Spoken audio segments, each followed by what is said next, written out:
प्रभु यीशु मसीह के प्रियजनों, आप सभी को जय मसीह की। कैसे हैं आप लोग? आशा करता हूं कि आप प्रभु यीशु के नाम में सुरक्षित होंगे। तो परमेश्वर धन्यवाद हो, परमेश्वर ने हमें आज का नया दिन, नई उमंग, नई ताजगी, नई रोशनी दी है।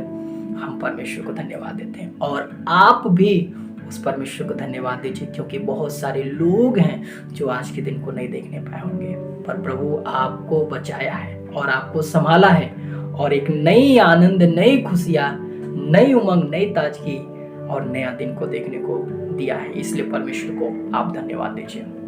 तो परमेश्वर धन्यवाद हो। हम आपको बताना चाहते हैं कि आज हम परमेश्वर के वचन को पढ़ रहे थे, तो परमेश्वर का वचन एक ऐसा वचन से परमेश्वर ने मुझसे बातचीत की कि वो वचन मुझे टच कर गया, क्योंकि बहुत सारे लोग हैं जो विश्वास में हैं, जो मसीही जीवन को जी रहे हैं, उनके जीवन से चिन्ह चमत्कार हो रहे हैं, मुर्दे जिलाए जा रहे हैं, लंगड़े चल रहे हैं, गूंगे बोल रहे हैं, कोढ़ी शुद्ध किया जा रहे हैं, भविष्यवाणियां हो रही हैं, स्वर्गदूतों की बोलियां बोल रहे हैं।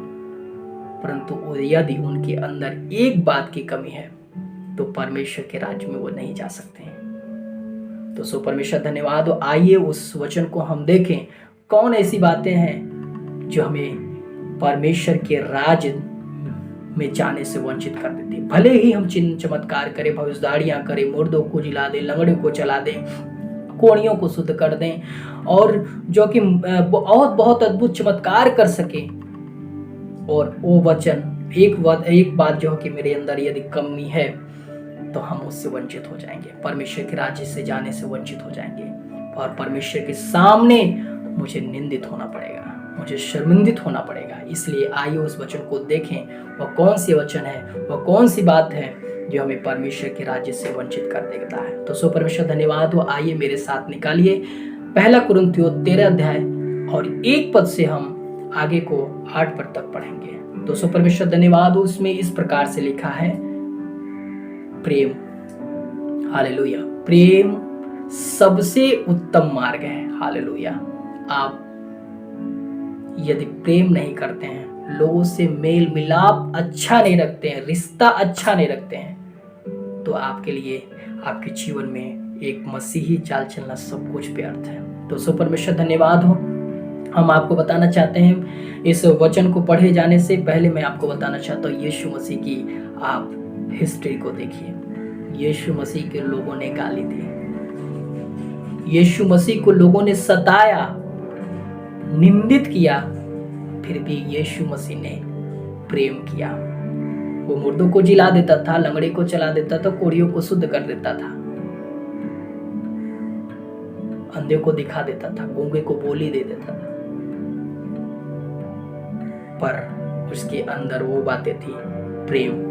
वो कभी अपने अंदर घमंड नहीं किए, कभी अपने अंदर ईगो नहीं किए कि मैं तो मुर्दों को जिला देता हूँ, मैं तो लंगड़े को चला देता हूँ, मैं गूंगों को बोली दिलवा देता हूँ, मैं जन्म के लंगड़े को चला देता हूँ, मैं कोढ़ियों को शुद्ध करता हूँ। कभी यीशु मसीह के अंदर ऐसी ईगो कभी नहीं आई। तो परमेश्वर धन्यवाद हो। हम आपको बताना चाहते हैं, उसी प्रकार से आज के समय में जो प्रभु के दास लोग हैं, जो सेवक लोग हैं, उनके जीवन से चिन्ह चमत्कार हो रहे हैं, परंतु उनके अंदर प्रेम नहीं है।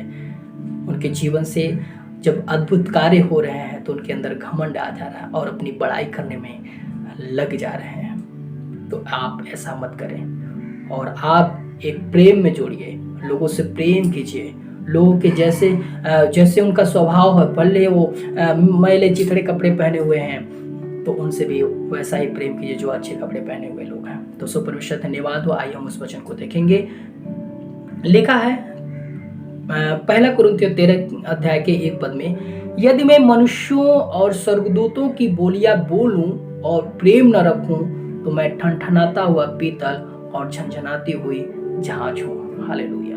कितनी बड़ी बात लिखी हुई है। लिखी है कि स्वर्गदूतों की बोलियां बोलूं, मतलब कितना हूं भी मीठा मैं बोलूं लोगों से, कितनाओं भी प्रेम से बोलूं और अंदर प्रेम नहीं रखता हूं तो सब कुछ व्यर्थ है। वो उस वस्तु के समान है जो ठनठनाता हुआ पीतल और झंझनाती हुई झांझ है, उसके समान है।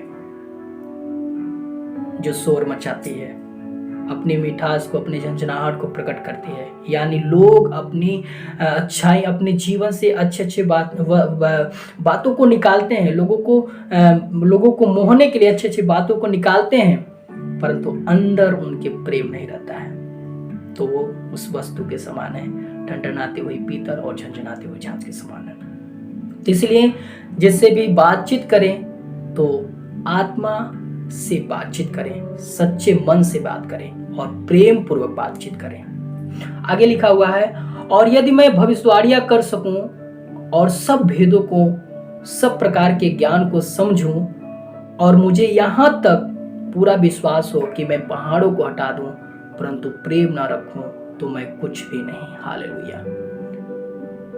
तो बहुत सारे लोग ऐसे हैं जो मसीह में चल रहे हैं, मसीह में तेजी से बढ़ रहे हैं, भविष्यवाणियां कर रहे हैं, सब बातों के भेदों को प्रकट कर दे रहे हैं और सारे ज्ञान की समझ उनके पास आ गई है। और लिखा है कि मुझे यहां तक पूरा विश्वास हो कि पहाड़ों को हटा दूं। ऐसे लोगों के जीवन से हो रहा है, और यदि उनके अंदर प्रेम नहीं है, लोगों से प्रेम नहीं कर रहे हैं, क्योंकि परमेश्वर का वचन कहता है कि अपने पड़ोसी से अपने समान प्रेम रख। इसका मतलब, अपने समान प्रेम रखने का मतलब क्या हुआ? आप इस बात पर मनन कीजिए, क्योंकि परमेश्वर की वो आज्ञा है, दूसरी आज्ञा। तो सो परमेश्वर धन्यवाद, हम आपको बताना चाहते हैं कि अपने समान प्रेम रखने का मतलब ये हुआ कि मुझे भूख लगती है तो मैं तुरंत जो कि खाना का प्रबंध करता हूँ। उसी प्रकार से यदि मेरे पड़ोसी को, मेरे भाई को भोजन की भूख लगी है तो उसे मैं भोजन देना चाहिए। यदि मुझे कपड़े की जरूरत है तो उसी प्रकार से उसके बारे में भी सोचना, यदि उसे कपड़े की जरूरत है तो उसे भी कपड़े दें। उसे प्यास लगी है, जैसे मुझे प्यास लगती मैं तुरंत खोजने लगता हूँ इधर उधर, उसी प्रकार से उसके प्यास को भी हमें समझना है। जिस प्रकार से अपने दुख दर्दों को मैं समझता हूँ, उसी प्रकार से एक दूसरे के दुख दर्द को हमें समझना है। तो सो परमेश्वर धन्यवाद हो। इसीलिए इस प्रकार से लिखा हुआ है कि यदि पहाड़ों को भी हटा दो, स्वर्गदूतों की बोलियां बोलो, भविष्यवाणियां करो, सब ज्ञान के समझ को, भेदों को समझ सकूं, और यदि प्रेम न रखो तो सब कुछ व्यर्थ है। हालेलुया। तो सो परमेश्वर धन्यवाद हो। आगे लिखा हुआ है, यदि मैं अपनी संपूर्ण संपत्ति कंगालों को खिला दूं या अपनी देह जलाने के लिए दे दूं और प्रेम न रखूं तो मुझे कुछ लाभ नहीं। हालेलुया। मैं सब कुछ लुटा दूं, सब कुछ अपने आप को बर्बाद कर दूं, दूसरे को सौंप दूं, घमंड में, ईगो में, एक नई पहचान बनाने के लिए, तो ये सब कुछ व्यर्थ हो जाएगा। प्रभु का वचन कहता है कि यदि तुम्हारे अंदर प्रेम नहीं है तो सब कुछ व्यर्थ है। तुम मुर्दों को जिला दो, लंगड़े को चला दो, कोड़ियों को शुद्ध कर दो, भविष्यवाणियां कर दो, पहाड़ को यहाँ सुहा कर दो, सारे ज्ञान के समझ को प्राप्त कर लो, यदि तुम्हारे अंदर प्रेम नहीं है तो सब कुछ व्यर्थ है। तो सो परमेश्वर धन्यवाद हो। आगे लिखा हुआ है प्रेम के विषय में। अब प्रेम की पहचान के बारे में हम जानेंगे, वो प्रेम है क्या चीज। क्योंकि बहुत सारे लोग, मसीही लोग हैं जो अपने सुंदरता पे घमंड करते हैं। कुछ लोग ऐसे हैं अपने गायकी पे घमंड करते हैं। कुछ लोग ऐसे हैं जो अच्छा प्रचार कर लेते हैं, उस पे घमंड है। कुछ लोग ऐसे हैं जिनके जरिए चिन्ह चमत्कार होता है, उस पे घमंड है। मेरे मित्रों, मैं आपको बताना चाहता हूँ, मेरी बहनों, मैं आपको बताना चाहता हूँ, कभी अपनी सुंदरता पे घमंड ना कीजिए। और प्रभु के दास, प्रभु के सेवक लोग, आप कभी मत घमंड कीजिए कि मेरे जीवन से ऐसे चमत्कार हो रहा। मान्य ये रखता है कि आपके अंदर प्रेम है कि नहीं है। इसलिए आपके अंदर प्रेम का होना बहुत जरूरी है, क्योंकि परमेश्वर का वचन कहता है कि यदि तुम मनुष्यों और स्वर्गदूतों की बोलियां बोलो और प्रेम न रखो तो ठनठनाती हुई पीतल, झंझनाती हुई झांझ के समान हो। इसलिए प्रेम आपके अंदर होना बहुत जरूरी है। तो सो परमेश्वर धन्यवाद हो। आगे लिखा प्रेम की पहचान के बारे में हम लोग जानेंगे। प्रेम है क्या चीज और क्यों मेरे जीवन में उसे लागू करना है। आइए हम देखें। लिखा हुआ प्रेम धीरजवंत है और कृपालु है प्रेम डाह नहीं करता, प्रेम अपनी बड़ाई नहीं करता। हालेलुया। और लिखा और वह फूलता नहीं। तो सो परमेश्वर धन्यवाद हो। तो जिन लोगों के अंदर प्रेम है तो अपने आप को धीरजवंत बनाए रखें, कृपालु बनाए रखें। और जिनके अंदर प्रेम है वह कभी डाह नहीं कर सकता, अपनी सुंदरता पे डाह नहीं कर सकता, अपने द्वारा किए जाने वाले कार्य के जरिए वो अपने अंदर घमंड नहीं ला सकता। अरे मैं तो मुर्दों को जिंदा कर दिया, मेरे द्वारा चिन्ह चमत्कार हो रहे हैं, मेरे द्वारा लोगों को मन की बातों का प्रकट हो जा रहा है, ऐसा कभी मत सोचिए। हालेलुया। तो सो परमेश्वर धन्यवाद हो। आगे लिखा हुआ है वह अनरीत नहीं चलता। कौन? प्रेम। प्रेम अनरीत नहीं चलता, वह अपनी भलाई नहीं चाहता, झुंझुलाता नहीं, बुरा नहीं मानता। हालेलुया।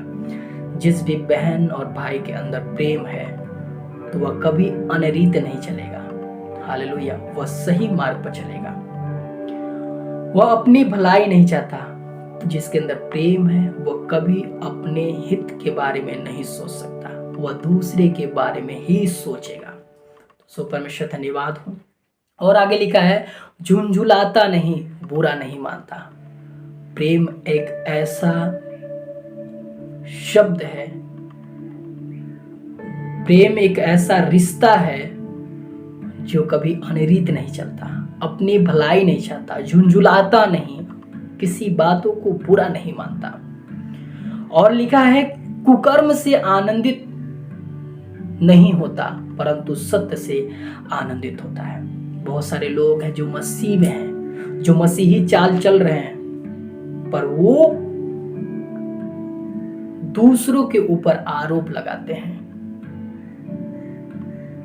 और उससे वो और आनंदित होते, वाह मैं जो बोल दिया वो बहुत सही है, क्योंकि मैं एक विश्वास योग्य आदमी हूं, मेरी बातों को लोग विश्वास करेंगे। पर याद रखें परमेश्वर के सामने सब कुछ खुला और बेपर्दा हो। तो सो परमेश्वर धन्यवाद। हम आपको बताना चाहते हैं कुकर्म से आनंदित नहीं होता। कौन? प्रेम। यदि कोई कुकर्म हो रहा है तो उससे वह कभी आनंदित नहीं होगा परंतु सत्य से आनंदित होता है। और लिखा है कि वह सब बातें सह लेता है, सब बातों को प्रतीति करता है और सब बातों की आशा रखता है, सब बातों में धीरज धरता है। हालेलुया। प्रेम का ये पहचान है। हालेलुया। वह सब बातों को सह लेता है, सब बातों को प्रतीति करता है, क्या सही है क्या गलत है। यदि कोई आकर आपको बहका दिया है, कोई आपको भरमा दिया है, तो पहले उसकी बातों को विश्वास कीजिए, प्रतीत कीजिए ये सत्य है या असत्य है, उससे तुरंत आप नफरत न करें। हालेलुया। तो सो परमेश्वर धन्यवाद। आगे लिखा हुआ है प्रेम कभी टलता नहीं, भविष्यवाणियां हो तो समाप्त हो जाएगी, भाषाएं हो तो जाती रहेगी, ज्ञान हो तो मिट जाएगा। हालेलुया। प्रेम एक ऐसा निस्वार्थ प्रेम है, रिश्ता है जो कभी खत्म नहीं होता है। हालेलुया। तो हम आपको बताना चाहते हैं उसी प्रकार से जैसे हम इस संसार में लोगों से प्रेम करते, निस्वार्थ प्रेम करते हैं, तो रिश्ता बहुत दूर तक, बहुत दिनों तक बना रहता है। उसी प्रकार से हमें भी परमेश्वर से रिश्ता बना कर रखना है। यदि हम उस परमेश्वर से रिश्ता बना के रखते हैं, प्रेम को बना के रखते हैं, तो हमारी सारी जरूरतें, हमारी सारी इच्छाएं परमेश्वर को मालूम है और वह सब कुछ पूरा करेगा। आपके जीवन में दुख तकलीफ भी आ रहा है, आप परमेश्वर के सामने बैठ जाइए, उससे प्रेम भाव पूर्वक प्रार्थना कीजिए, बातचीत कीजिए और अपने सारी समस्याओं को परमेश्वर के सामने रख दीजिए। सच्चे मन से प्रभु आपको क्षमा करेगा, प्रभु आपसे प्रेम करेगा और सारी समस्याओं से एक मित्र होने के नाते आपको वो बाहर निकालेगा। तो सो परमेश्वर धन्यवाद। हम आपको बताना चाहते हैं तो प्रेम कभी टलता नहीं है, भविष्यवाणियां हो तो समाप्त हो जाएगी, भाषाएं हो तो जाती रहेगी, ज्ञान हो तो मिट जाएगा, परंतु प्रेम नहीं मिटता है। इसलिए हमारा रिश्ता परमेश्वर से मजबूत होना चाहिए। और संसार में जितने विश्वासी भाई बहन हैं, जितने लोग हैं, परमेश्वर के जितने बेटे बेटियां हैं, उन सभी से हमारा रिश्ता अच्छा होना चाहिए।